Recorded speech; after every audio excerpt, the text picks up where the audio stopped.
Okay. So this is the presentation. Yeah. Yeah. Is title slide visible, Hema? आवाज ठीक है? Okay, now you can switch off your mic. I'm going to start the lecture number 4, unit number 2, solid state physics, and today's date is 19th August 2021. Okay, this is our fourth lecture. In first two lectures, we have studied the Bragg's law and Laplace's equation in second lecture, and last lecture we have started the scattering factor. And in last lecture we have studied the atomic scattering factor. Today we are going to see geometrical structure factor. Very important thing, geometrical structure factor. Geometrical, it means that it depends upon the geometry. It means that it is depend upon the unit cell of the crystal. So that is geometrical. So what is difference between atomic scattering factor and geometrical scattering factor? In last lecture we have studied atomic scattering factor, and atomic scattering factor depends upon individual atom, but the geometrical structure factor depends on the geometry of the crystal. It means that it is more or less depends on the unit cell. Okay, if we see the unit cell of cubic crystal, ये मैंने बताया था cubic crystal मतलब, if suppose this is cubic crystal, this is simple cubic. Simple cubic means the atoms are sitting at the corners only, or atoms are present at the corners. ये 8 corners है, और 8 corners पे अगर 8 corners के unit cell पे atom presents है तो उसको हम क्या बोलते हैं? Simple cubic unit cell. So there are 3 types of unit cells related to the cubic: simple cubic, body centred cubic and face centred cubic. So this is simple cubic. Okay, and if we see the body centered, the atoms are present at the corners as well as one atom is present at the center of the unit cell. So this is called body centered cubic unit cell, body centered cubic. And one more cubic structure is there, cubic unit cell is there, that is called face centered cubic. Face centered cubic, in which the atoms are present at the corners as well as atoms are present at the center of each face. Each face means the cube has 6 faces, and center of each face there is one atom is present. If suppose this is one face, just look at my mouse arrow. This is the side face, and this is the atoms present at the center.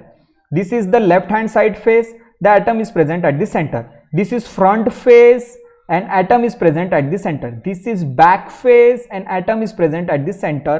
And this is top face, and the atom is present at the center. And this is bottom face, and the atom is present. So there are 6 phases, and if suppose the atom is present at the center of each phase, then the unit cell is called face centered cubic. So there are 3 different types of unit cell. It means that if I talk about the geometrical structure factor for this different unit cell, the structure factor will be different because their atomic arrangement is different. Here is one extra atom in the center. Here are total number of 8 plus 6, 14 atoms are there in this unit cell. There are 9 atoms in this unit cell, and there are 8 atoms in this unit cell. It means the atomic distribution is different for these 3 unit cell. If I talk about the geometrical structure factor for these 3 unit cell, it would be different. ये different रहेगा. ये तीनों के लिए geometrical structure factor different रहेगा because number of atoms अलग अलग है और उसका distribution भी अलग है. Okay, simple cubic जब मैंने पढ़ाया था, when I taught about the simple cubic structure, I told you that the corner contribution is 1/8. Corner atom का contribution कितना होता है? 1/8, because the corner atom will be shared by 8 different unit cells. The corner atom will be shared by 8 different unit cell. That's why the contribution of each corner atom is 1/8. If suppose there are 8 corner atoms, though the contribution will be 1/8 into 8, 1. So simple cubic में कितना effective number of atoms होते हैं, कितने lattice point per unit cell होते हैं? 1. ये बताया था मैंने जब मैं सिंपल क्यूबिक के बारे में पढ़ा रहा था फर्स्ट यूनिट में. बीसीसी में क्या होता है? ईच कॉर्नर एटम का कंट्रीब्यूशन कितना होता है? 1/8. टोटल कितने कॉर्नर एटम है? 8. सो 8 इंटू 1/8 1 हो गया, और एकदम सेंटर में एटम है, उसका कंट्रीब्यूशन 1 हो गया. 1 + 1 2. सो बीसीसी में इफेक्टिव नंबर ऑफ एटम्स कितने होते हैं 2, इसका मतलब lattice points per unit cell कितने होते हैं 2।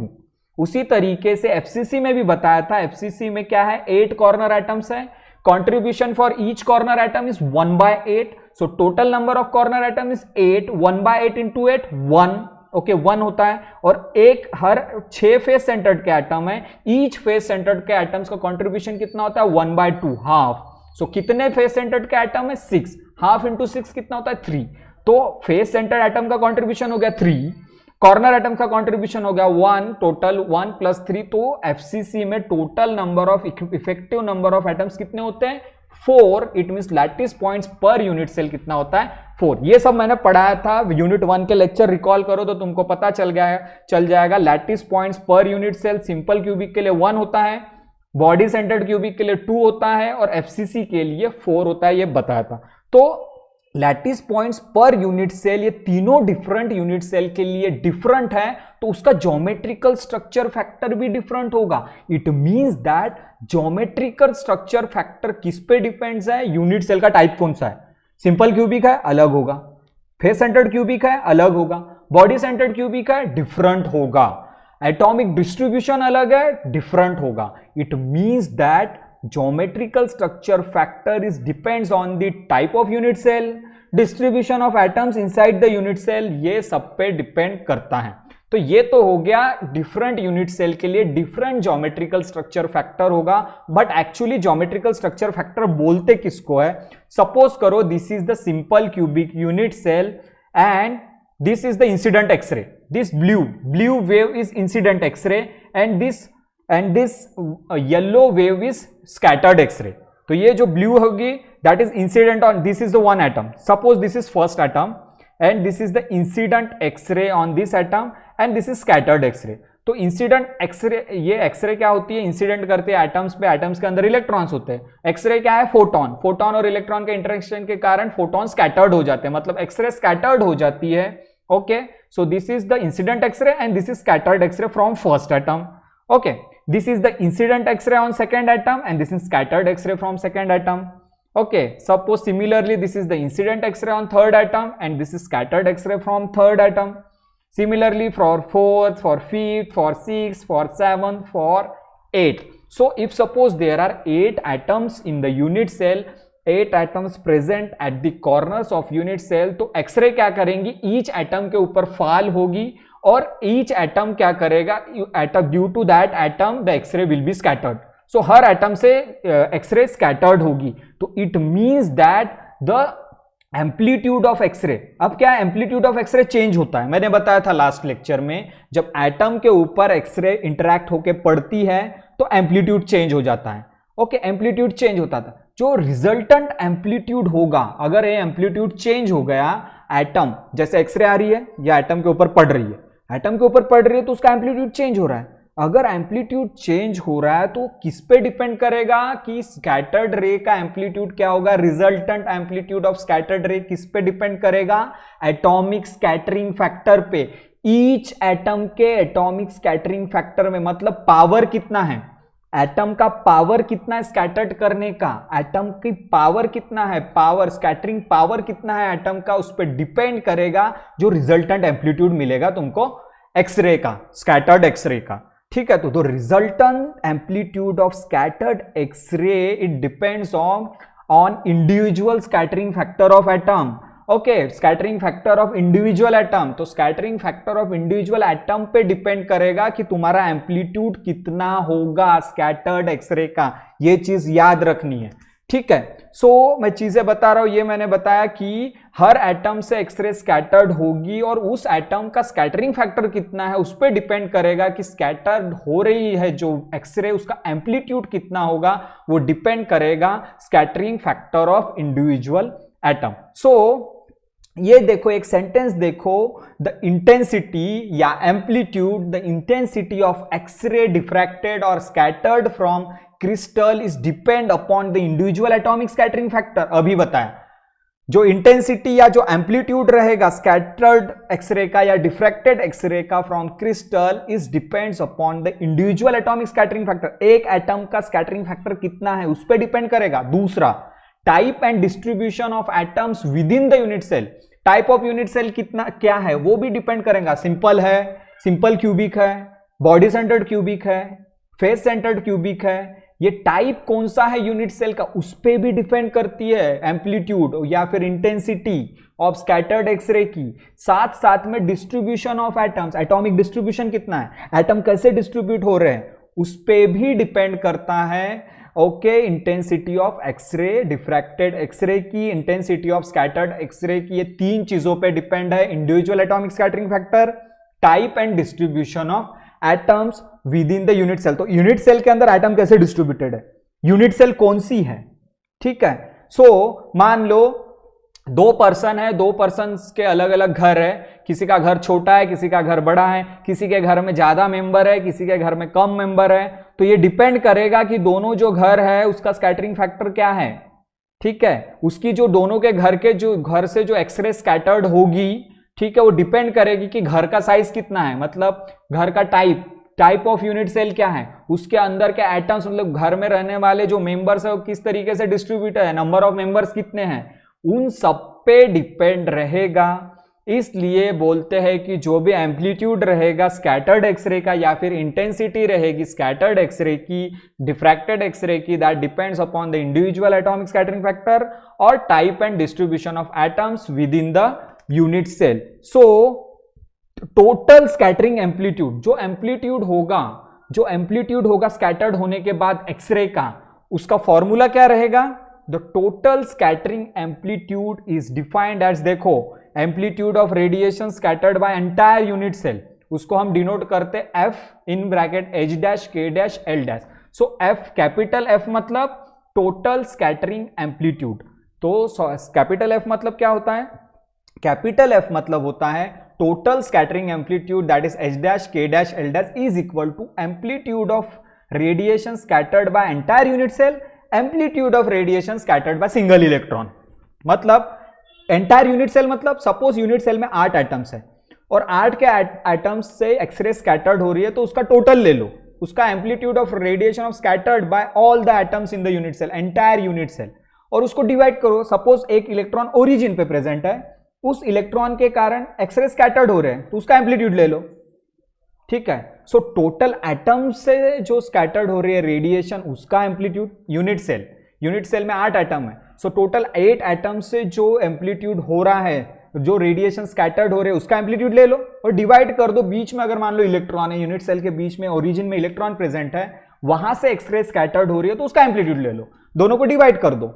सो दोनों को डिवाइड करने के बाद हमको क्या मिलेगा, total scattering amplitude, we will get total scattering amplitude. So total scattering amplitude means amplitude of radiation scattered by entire unit cell, सारे के सारे यूनिट सेल में से एम्पलीट्यूड जो सारे यूनिट सेल, मतलब यूनिट सेल में जितने एटम्स है, कभी भी एक्सरे यूनिट सेल से स्कैटर्ड नहीं होगा, यूनिट सेल के अंदर जो एटम्स प्रेजेंट है उससे स्कैटर्ड होगा। So amplitude of radiation scattered by entire unit cell divided by amplitude of radiation scattered by single electron present at the origin, ये दोनों को डिवाइड करेंगे तो हमको क्या मिलेगा, टोटल स्कैटरिंग एम्पलीट्यूड। तो कैसे मिलेगा ये हम देखेंगे एक्सप्रेशन से, ठीक है। एक पिक्चर दिखा रहा हूं, एक इमेज दिखा रहा हूं, सपोज करो this is the unit cell, this is the unit cell and the atoms are present at the corners of the unit cell, and the atoms are present at the corners of the unit cell, and one electron is present at the center. So this is the electron. So this small circle is electron and the bigger circles are what, atoms. So there are 8 atoms present at the origin and one single electron is present at the center of the unit cell. Okay, suppose I am labeling these atom, this is number 1 number atom, this is second number atom, this is third, this is fourth, this is fifth, 6th, 7th and 8th. So there are total 8 atoms and I am labeling that first atom, second atom, third atom, fourth atom. This I am labeling in random manner. कोई भी first atom किसी को भी, मैं just understanding के लिए बता रहा हूं, इसको मैंने फर्स्ट मान लिया, इसको second, third, fourth, fifth, six, seventh, eight. तुम किसी को भी फर्स्ट और किसी को भी सेकंड मान सकते हो, ऐसा कोई रूल नहीं है कि इसको ही फर्स्ट मानना चाहिए। Just for the consideration I am labelling this atoms as 1 2 3 4 5 6 7 8 and बीच में एक इलेक्ट्रॉन प्रेजेंट है। Suppose F1 means scattering factor of this atom, atomic scattering factor. So F1 is atomic scattering factor of first atom, F2 is atomic scattering for second atom, so on F3 is for third atom, F4 is fourth atom, F5 for fifth atom. इस तरीके से मैं लिख नहीं रहा हूं, मैं सिर्फ दो एटम को फॉर द कंसिडरेशन सिर्फ दो एटम का एटॉमिक स्कैटरिंग फैक्टर यहां बता रहा हूं, कोट कर रहा हूं. F1 is nothing but the atomic scattering factor of first atom, F2 is atomic scattering factor of second atom. ऐसे ही F3, F4, F5, F6, F7, F8 रहेंगे atomic scattering factor for individual atoms. Okay. So suppose करो this X-ray is incident. This is the incident X-ray. This is X-ray is incident on first atom and it will be scattered due to the interaction with the atom. ये क्या होता है? X-ray photon होता है. Atom के अंदर क्या होता है? इलेक्ट्रॉन. फोटोन इलेक्ट्रॉन का इंटरेक्शन होता है तो फोटोन का पाथ चेंज हो जाता है. Photon means X ray. X ray is nothing but photon because X ray is electromagnetic radiation. So X ray we can call as a X ray photon. Okay, so this is X ray incident on first atom, then X rays are scattered due to first atom and F1 is scattering factor of first atom. Okay, similarly this X-ray is incident on electron and due to that electron, okay, the X-ray will get scattered. Okay, तो यहां पे देखो ये electron के कारण x ray scattered हो रही है, ये एटम के कारण एक्सरे स्कैटर्ड हो रही है, ये फर्स्ट एटम के कारण एक्सरे स्कैटर्ड हो रही है. The X ray is scattered due to first atom and this X ray is scattered due to electron. तो ये जो दोनों स्कैटर्ड वेव्स है, the X ray scattered by first atom and the X ray scattered by electron, ये दोनों जो वेव्स रहेगी वो इन फेज रहेगी और इन दोनों में जो फेज डिफरेंस रहेगा that I can call is phi1. Suppose the phase difference between the X-ray scattered from first atom and X-ray scattered from electron is suppose phi1. कुछ ना कुछ phase difference रहेगा, उस phase difference को मैं क्या बोल रहा हूँ? phi1. Okay, so this is the X-ray scattered from first atom and this is the X-ray scattered from electron. If suppose phi1 is phase difference between the X-ray scattered from first atom and X-ray scattered from electron is phi1. Similarly, this is the incident X-ray on second atom and this X-ray is scattered from second atom and the phase difference between the X-ray scattered from second atom and the X-ray scattered from electron, suppose this phase difference is phi2. Okay, this just I am considering that the X-ray scattered from first atom and the X-ray scattered from electron, the phase difference between these two scattered waves or these two scattered X-ray is phi1. Similarly, the X-ray scattered from second atom and X-ray scattered from electron, I can call this phase difference as phi2. समझ में आया? तो phi मैंने phi1 क्यों बोला? This is the phase difference between the X-ray scattered from first atom and X-ray scattered from electron. Okay, phi2 means the X-ray scattered from second atom and phase difference between X-ray scattered from second atom and X-ray scattered from electron, that is phi2. उसी तरीके से phi3 क्या होगा? X-ray scattered from third atom. Okay, the phase difference between X-ray scattered from third atom and X-ray scattered from electron. वही उसी तरीके से phi4, phi5, phi6, phi7, phi8 इस तरीके से हम फेज डिफरेंस को डिनोट कर सकते हैं. ओके, जितने एटम्स होंगे उतने फेज डिफरेंसेस रहेंगे. जैसे यहाँ 8 एटम्स है तो फेज डिफरेंस टोटल कितना रहेगा? phi1 plus phi2 plus phi3 plus phi4 phi5 phi6 phi7 phi8. Okay, उसी तरीके से अगर 10 एटम है तो 10 एटम के लिए हम कोड करेंगे फेज डिफरेंस. तो phi1 मतलब phase difference between X ray scattered from first electron and X ray scattered from electron. Okay, first atom. And phi2 means the phase difference of X ray scattered from second atom and X ray scattered from electron. Okay, तो electron और second atom के X ray का जो phase difference है उसको phi2 बोलेंगे. Electron और first atom के स्कैटर्ड एक्सरे का जो फेज डिफरेंस है उसको phi1 बोलेंगे. इसी तरीके से मैं कोट करते जाऊंगा. ओके, सो अब तुमको याद रखनी है चीज, F1 मतलब atomic scattering factor of first atom, F2 मतलब atomic scattering factor for second atom. Okay, उसी तरीके से F3 रहेगा, F4 रहेगा, F5 रहेगा, F6, ये सब मैं लिख नहीं रहा हूं, सिर्फ दो एटम के बारे में डिस्कस कर रहा हूं.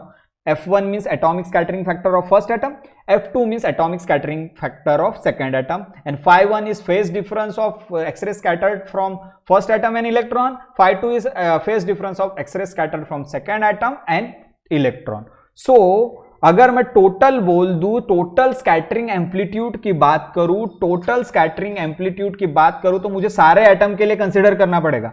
सो total scattering amplitude means capital F in bracket H dash K dash L dash is nothing but F1 e to the power I phi 1. Phi 1 means phase difference for first atom and electron. Phase difference of the X-ray scattered from first atom and electron, that is phi 1.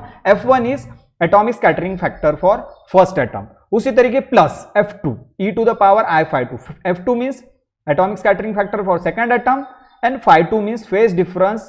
Okay, phase difference of X-ray scattered from second atom and electron, that is phi 2. Plus उसी तरीके से यहाँ F3 रहेगा, sorry यहाँ F3 रहेगा, F3 e to the power I phi 3 so on. So on मतलब अगर 10 atoms है तो 10 टर्म्स आएगी, 8 एटम्स है तो 8 टर्म्स आएगी, 12 एटम्स है तो 12 टर्म्स आएंगे. ऐसे टोटल स्कैटरिंग एम्पलीट्यूड निकालना है तो ओके, तो इसलिए सो ऑन लिखा है मैंने, इसलिए plus dot dot dot plus so on. तो यहाँ 8 एटम्स है तो यहाँ 8 टर्म आएगी. 8 टर्म कौन कौन सी?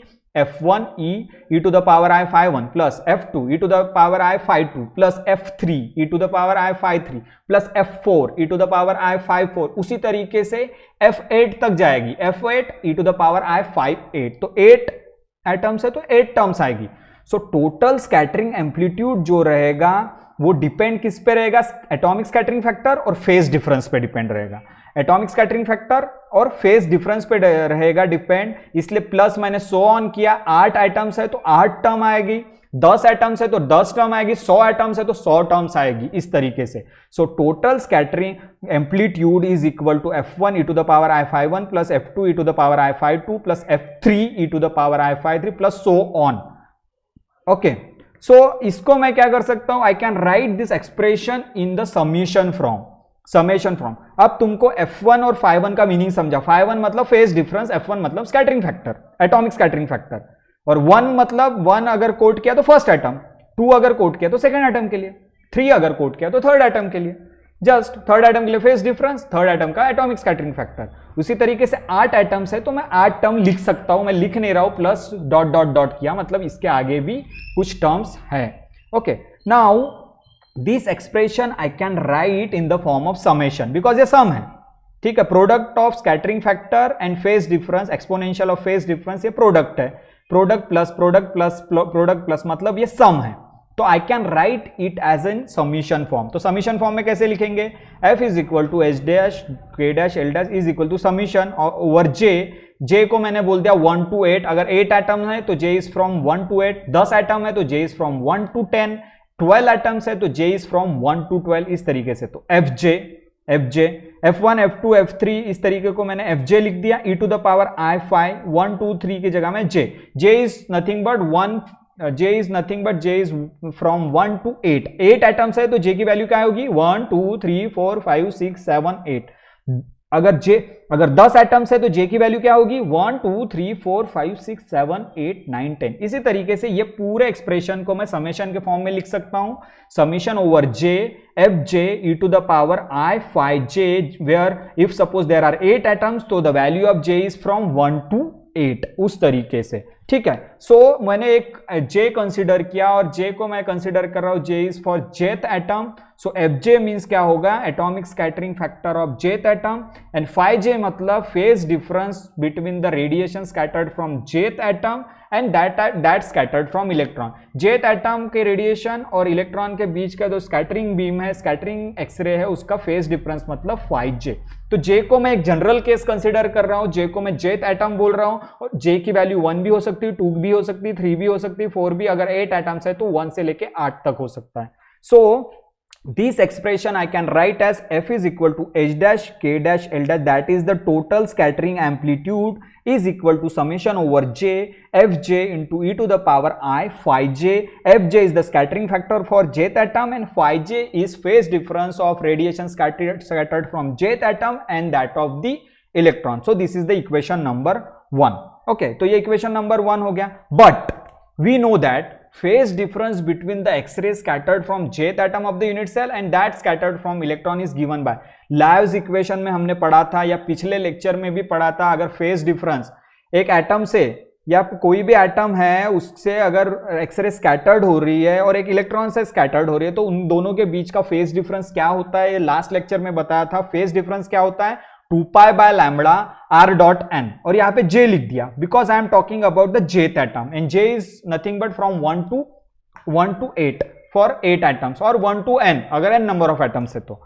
So phase difference between the X-ray scattered from jth atom of the unit cell and that scattered from electron is given by phi is equal to 2 pi by lambda r dot n। ये formula हमने last lecture में दिखा था, ये formula मैंने lace equation के वक्त बताया था, तो ये फॉर्मूले को रिमेंबर करना है। Phase difference is nothing but 2 pi by lambda r dot n। n क्या है, n क्या है स्कैटरिंग नॉर्मल, r क्या है position vector for that particular atom, lambda is the wavelength of x ray, pi is constant. तो j मैंने डाल दिया सफिक्स में phi j और ये r के भी सफिक्स में j डाल दिया because we are talking about the jth atom, we are talking about the jth atom, that's why I quoted j here.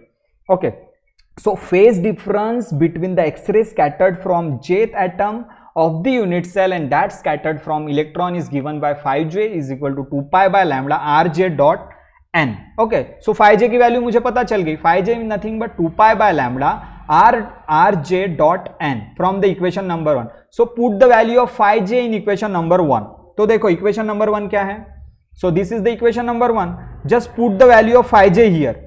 okay, I know the phi j is what, phi j is this 2 pi by lambda rj dot n, put the value of phi j, put the value of phi j in equation number 1। so n, what is n vector, n vector is normal vector to the scattering plane। scattering plane को जो normal है उसको बोलते हैं n vector। just put the value of phi j into the equation number 1। so putting the value of 2 in equation number 1, so after putting that you will get the total scattering amplitude h dash k dash l is equal to summation over j f j e to the power I phi। phi की value रख दिया, यहाँ पे क्या था I phi j था, phi j की जगह ये रख दिया because phi j is nothing but 2 pi by lambda rj dot n vector n, rj vector dot n vector from equation number 2। तो यहाँ phi j की वैल्यू रख दिया मैंने, तो phi j की वैल्यू रखने के बाद we will get this expression equation number 3 f h dash k dash l dash is equal to summation over j f j e to the power I 2 pi by lambda rj dot n। Just phi j की value मैंने put किया equation number 1 में, तो ये मुझे मिला। अब इस इक्वेशन में देखो 2 pi by lambda fj मतलब scattering factor for jth atom, 2 pi by lambda constant है, lambda is wavelength of x ray, pi is constant. अब rj डॉट n मुझे निकालना है, so to find out rj dot n, okay, ये rj dot product with normal scattering normal, okay, this is the normal vector to the scattering plane. n vector is nothing but normal vector to the scattering plane. Last lecture में बताया था, तो n vector क्या है last lecture में बताया था। सो अपने को इस एक्सप्रेशन में, हमको इस एक्सप्रेशन में we will have to find out rj dot n, rj vector dot n को फाइंड आउट करना है इक्वेशन नंबर 3 में।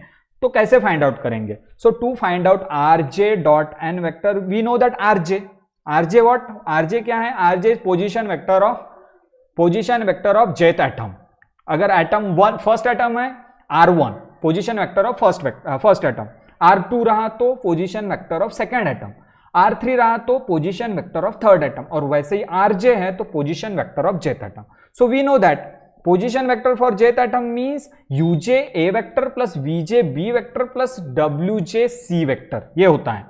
ओके, पोजीशन वेक्टर को कैसे लिख सकते हैं, ua plus vb plus wc, और j है फॉर jth एटम, इसलिए rj vector is equal to uj a vector plus vj b vector plus wj c vector. abc क्या है, a vector is along x axis, b vector is along y axis and c vector is a crystallographic vector along z axis. तो ये 3 dimensional है। तो इस position vector को, जैसे position vector को हम लिखते हैं ना, position vector can be written as xa plus yb plus zc, उसी तरीके से x क्या है कंपोनेंट ऑफ a वेक्टर, तो uj क्या है यहाँ पे component of a vector along x direction, vj क्या है component of b vector along y direction, wj क्या है component of c vector along z direction. Okay, simple.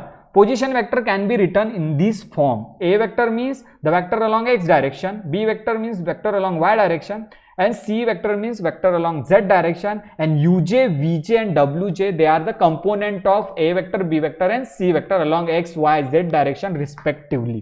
So rj को हम इस तरीके से लिख सकते हैं। rj का सिग्निफिकेंस याद रखना है, RJ मीन्स क्या होता है, position vector of jth atom. It can be written as UJA plus VJB plus WJC vector. A, B, C are the position, are the vectors along XYZ direction and UJ, VJ, WJ are the component of that vectors. तो ये RJ इस तरीके से लिख सकते हैं. But we have to find out RJ dot n. So taking dot product with n, taking dot product with n on both sides, so RJ dot n and this in bracket dot n. Okay, dot product ले रहा हूं मैं on both side में. So taking dot product with vector n on both side, so after taking dot product for that position vector, so we'll get RJ dot n vector is equal to UJA plus VJB plus WJC dot n. तो ये जो dot product है ये तीनों term के साथ dot product है. तो I can separate this term, so n will go inside the bracket. Okay, तो ये जो डॉट n है ये this is the dot product with all three terms. So I can bring this n vector inside the bracket. So I will get RJ dot n vector is equal to UJA dot n vector, VJB dot n vector plus WJC dot n vector. ये n vector को मैं अंदर ले लिया, bracket के अंदर मैंने इस n वेक्टर को ले लिया. सो this is the equation number 4. Now just see this term A dot n vector and B dot n vector and C dot n vector. We know that this is the dot product of scattering normal. This is the dot product of normal vector with A vector. This is the dot product of normal vector with B vector. This is the dot product of normal vector with C vector. We know that according to the Laplace condition. Okay. So from Laplace equation we have A vector dot n vector is nothing but what? Nothing but H dash lambda. B vector dot n vector means K dash lambda. C vector dot n vector means L dash lambda. This is from Laplace equation. तो Laplace equation में ये तीन चीजें देखे थे हमने, उसको recall करना है, उसको याद रखना है. Laplace equation में क्या होता है, A vector dot n vector H dash lambda, B vector dot n vector K dash lambda, C vector dot n vector is L dash lambda. This is the equation number 5 and these are nothing but the Laplace equation. From Laplace equation हमको पता है A vector dot n vector is H dash lambda, B vector dot n vector is K dash lambda, C vector dot n vector is L dash lambda. So putting the values of equation number 5 into equation number 4. So A dot n, B dot n, C dot n, vector A dot n vector, vector B dot n vector, vector C dot n vector, इसके जगह values रख दो ये वाली H dash lambda, K dash lambda and L dash lambda. So putting the values of equation number 5 in equation number 4. तो क्या मिलेगा? Okay, so after putting the value we will get RJ vector dot n vector is equal to UJ H dash lambda, VJ K dash lambda plus WJ L dash lambda. ये जो है H dash lambda, K dash lambda and L dash lambda ये values मैंने रख दिया vector की जगह पे from Laplace equation. So after putting the value we will get this equation. Now just see that lambda is common in every term. Lambda is here, lambda is here, lambda is here. So just take common. So I am taking lambda is a common. So we will get RJ vector dot n vector is equal to lambda UJ H dash plus VJ K dash plus WJ L dash. ये मिल गया. So I have got the value of RJ vector dot n vector from equation number 6. अब ये value मिल गई RJ dot N vector, RJ vector dot N vector की value मिल गई ये वाली. Just put the value in equation number 3. तो इक्वेशन नंबर 3 क्या है, देखो इक्वेशन नंबर 3 बता रहा हूं. Okay, this is the equation number 3. This is the equation number 3, and before starting the next steps we have seen that, and we have already told that we have to calculate the value for RJ vector dot n vector. So we got the value for RJ vector dot n vector. तो put करो इसमें RJ vector dot n vector की value जो हमने निकाली, just put in the equation number 3. So after putting the value of RJ vector, okay, after putting the value of RJ vector dot n vector in equation number 3, so we will get total scattering amplitude F is equal to summation over j fj e to the power I twice pi by lambda into lambda. ये value देखो, lambda into this value from equation number 6. तो ये मैंने RJ dot n vector, RJ vector dot n vector की जगह put कर दिया ये value. So we will get from equation number 3 we will get this F means total scattering amplitude or scattering amplitude of scattered waves is equal to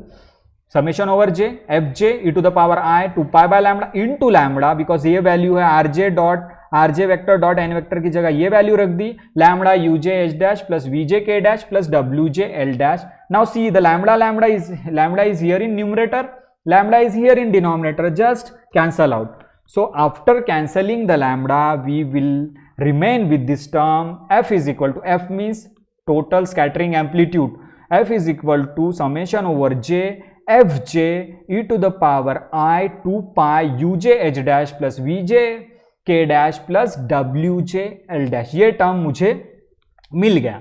अब एक चीज याद रखनी है, if suppose all the atoms are identical, सारे के सारे atoms अगर इक्वल है तो सारे के सारे अगर एटम्स, मतलब पहला एटम दूसरा एटम का शेप साइज इक्वल है, if all the atoms are equal, if all the atoms are identical, then scattering factor for all the atoms are same. The scattering factor for all the atoms is same. It means if all the atoms are identical, तो F1 is equal to F2 is equal to F3 is equal to F4 is equal to Fj. तो ये जो Fj रहेगा that can be equal to F. Okay, F1 is equal to F2 is equal to F3 is equal to F4 is equal to F. Means Fj is equal to F.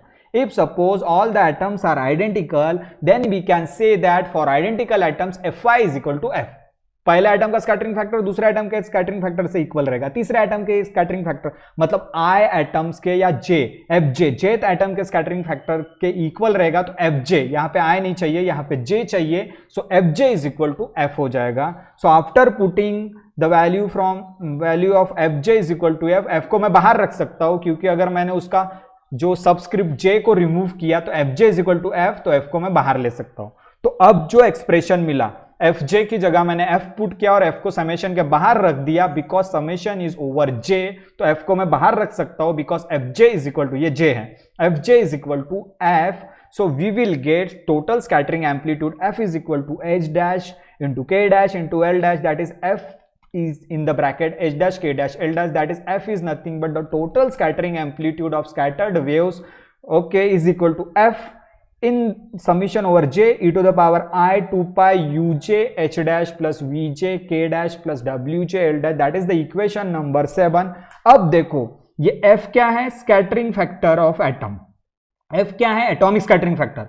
और जो ये term दिख रही है ना summation वाली, ये जो टर्म दिख रही है समेशन वाली, इसको बोलते हैं geometrical structure factor.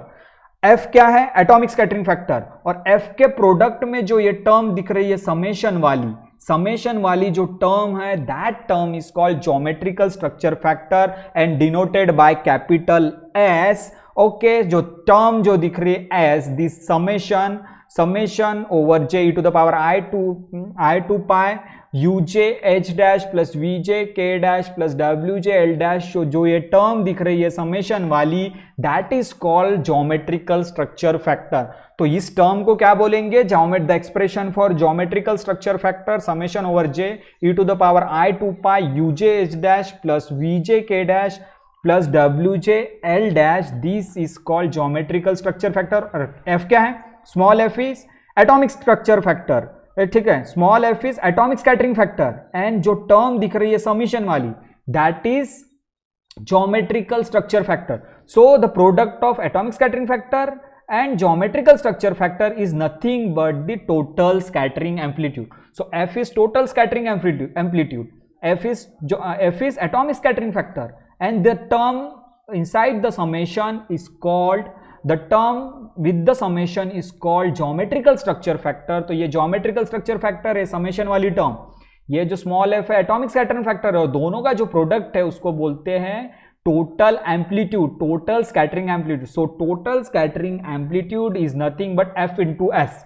F means this atomic scattering factor और capital S means geometrical structure factor. उसका फॉर्मूला क्या है, summation over J to the power I 2 pi uj h dash plus vj k dash plus wj l dash. So this is the expression for total scattering amplitude is nothing but atomic scattering factor into geometrical structure factor. तो geometrical structure factor मतलब capital N.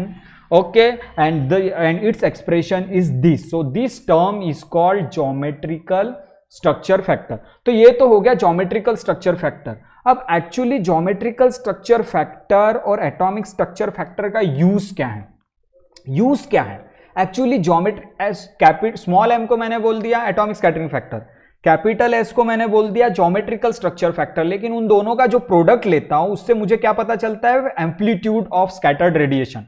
सो F क्या है, total amplitude of scattered radiation, total amplitude of scattered radiation F है। F क्या है, atomic scattering factor, capital S क्या है, geometrical structure factor. दोनों के प्रोडक्ट से मुझे एम्पलीट्यूड मिलता है, और एम्पलीट्यूड अगर मिल गया तो इंटेंसिटी ऑफ स्कैटर्ड एक्सरेज तुम निकाल सकते हो। इसका मतलब ज्योमेट्रिकल स्ट्रक्चर फैक्टर और एटॉमिक स्ट्रक्चर फैक्टर के प्रोडक्ट का यूज क्या है, इंटेंसिटी निकालने के लिए एक्सरे की। अगर मान लो एक्सरे किसी एटम पे पड़ रही है और एक्सरे स्कैटर्ड हो रही है, एक्सरे डिफ्रैक्ट हो रही है, तो उसकी इंटेंसिटी कितनी है, इंटेंसिटी बढ़ी या कम हुई, ये इंटेंसिटी अगर निकालना है तो तुमको क्या पता होना चाहिए, एटॉमिक स्कैटरिंग फैक्टर और ज्योमेट्रिकल स्ट्रक्चर फैक्टर पता, दोनों चीज पता होनी चाहिए। F and capital S, it means दोनों का प्रोडक्ट जो होता है कैपिटल F पता होना चाहिए। तो F is nothing but the product of atomic scattering factor and geometrical factor. So F पता होना चाहिए। ये अगर F तुम पता है तो तुम इंटेंसिटी निकाल सकते हो। तो इंटेंसिटी ऑफ स्कैटर्ड बीम और intensity of diffracted beam is given by F into F star. Is means F square, mod of F square. F मतलब ये वाला F स्टार मतलब इसका कॉम्प्लेक्स कॉन्जुगेट। ओके, इंटेंसिटी कब पता चलेगी, जब तुम्हें F और F स्टार का प्रोडक्ट पता चलेगा। मतलब मॉड ऑफ F स्क्वायर अगर पता रहेगा तो तुम इंटेंसिटी इजीली निकाल सकते हो स्कैटर्ड एक्सरे की। तो इंटेंसिटी ऑफ डिफ्रैक्टेड बीम और इंटेंसिटी ऑफ स्कैटर्ड एक्सरे किस पे डिपेंड है, F इंटू F स्टार। अब ये F स्टार क्या होता है, कॉम्प्लेक्स कॉन्जुगेट। और F कॉम्प्लेक्स कॉन्जुगेट मतलब कॉम्प्लेक्स नंबर तुमको पता है, A plus B I, it is a complex number. इसका कॉम्प्लेक्स कॉन्जुगेट क्या होता है, A minus B I, plus को अगर माइनस कर दिया तो उसका कॉम्प्लेक्स कॉन्जुगेट, उसका reverse.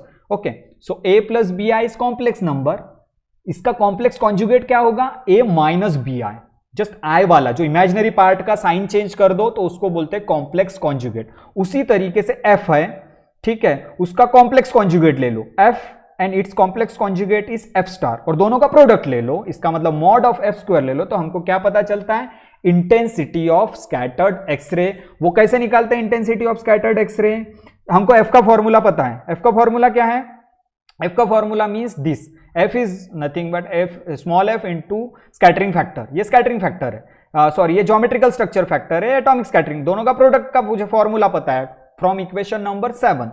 F is equal to F summation over J e to the power I 2 pi UJ H dash plus VJ K dash plus WJ L dash. ये formula पता है F के लिए, इसका कॉम्प्लेक्स कॉन्जुगेट ले लो, F star ले लो और दोनों का प्रोडक्ट कर दो तो तुमको इंटेंसिटी मिलेंगी। तो देखो कैसे करेंगे इंटेंसिटी अगर फाइंड आउट करना है, तो ये है मेरे पास फॉर्मूला F के लिए।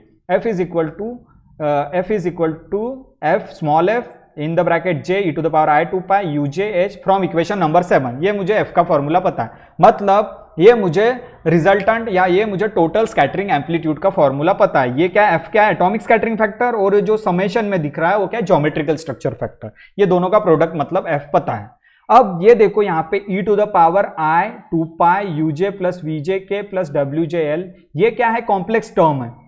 ओके, और बाय कॉम्प्लेक्स एनालिसिस तुमको पता है, कॉम्प्लेक्स एनालिसिस तुमको क्या पता है, E I theta is nothing but cos theta plus I sine theta, ये तुमको पता है। ये तुमने कॉम्प्लेक्स एनालिसिस में मैथमेटिक्स में पढ़ा होगा। Exponential of I theta is nothing but cos theta plus I sine theta, ये तुमको पता है।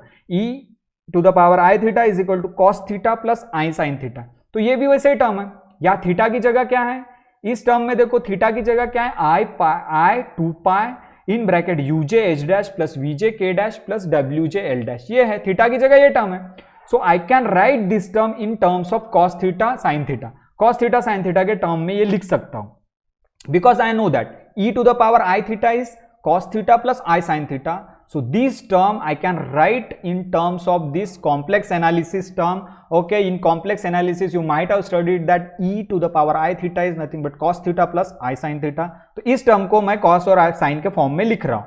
सो cos और sin के फॉर्म में लिखने के बाद कैसे, f तो कॉमन है, f को कॉमन रखते हैं और ये एक्सपोनेंशियल टर्म को मैं sin और cos के फॉर्म में लिख रहा हूँ. तो कैसे लिखेंगे ये देखो, f h dash k dash l dash f ये कॉमन है, इसको sin और cos के फॉर्म में लिखना है तो पहले cos थीटा, थीटा क्या है I 2 pi uj h dash plus vj k dash plus wj l dash.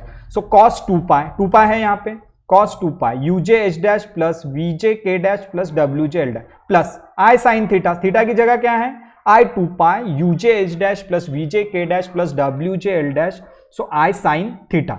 Okay, theta यहाँ पे देखो बहुत बड़ा है, यहाँ पे थीटा मतलब आई, थीटा मतलब 2 पाई यूजे एच डैश प्लस वीजे के डैश प्लस डब्ल्यूजे एल डैश।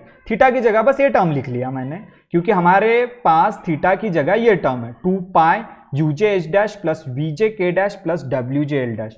तो कॉस थीटा ये theta plus i sine theta, theta की जगह ये टर्म है, तो इस तरीके से लिखा। तो ये हो गया एफ, ये हो गया सिंपल एफ। अगर इसका कॉम्प्लेक्स कॉन्जुगेट लिखना है मुझे तो क्या करूंगा, मैंने कॉम्प्लेक्स कॉन्जुगेट में बताया था, यहाँ पे आई का जो साइन है उसको रिवर्स कर दूंगा। जैसे a प्लस आई बी अगर कॉम्प्लेक्स नंबर है उसका कॉम्प्लेक्स कॉन्जुगेट क्या होगा, a माइनस आई बी, आई का साइन चेंज कर दूंगा। तो यहाँ पे आई का साइन क्या है पॉजिटिव। अगर इसका कॉम्प्लेक्स कॉन्जुगेट लिखना है मुझे f का कॉम्प्लेक्स कॉन्जुगेट क्या होगा f स्टार।